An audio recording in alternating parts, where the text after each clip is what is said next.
A personal lease is often considered the most affordable way to get into a brand new vehicle. You can lease anywhere between 2 and 5 years and a set number of miles to suit yourself. Your shiny new vehicle will be delivered to your front door and collected at the end of the lease as well. You just pay a set amount every month that doesn't change.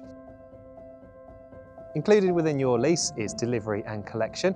The road tax or the road fund licence is always included as well. And most people will opt for a maintenance package as well. So this covers all of the routine services that the vehicle needs, all of the tyres, that's punctures as well as replacements when they're worn, routine maintenance, MOT after the 3rd year, and breakdown assistance as well. And when your vehicle needs the work doing, it's very hassle-free on the day.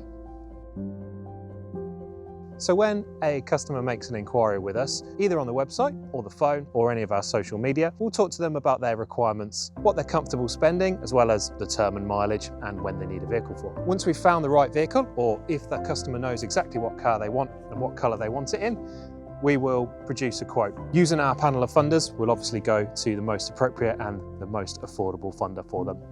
Once they are happy with everything, we'll get some details for a finance application together. So just a basic credit check. Once they're approved, we'll then arrange for the finance documents to be sent out and delivery to be arranged. It's as simple as that. We'll take care of everything.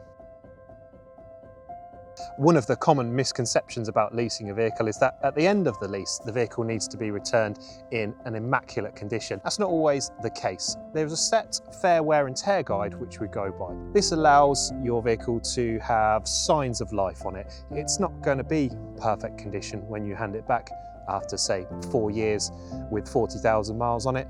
The lenders know that you've used it. So you're allowed fair wear and tear, and it's just that.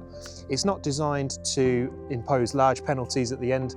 There's certain scratches and scuffs that are allowed within your return conditions. This is just the same as if you bought a vehicle elsewhere, i.e. privately, and you went to sell it. That vehicle is then going to be worth a little bit less if there are any damages on it. We will always help you with that before you send your vehicle back and advise you on what to look out for. Don't do that again. Renault.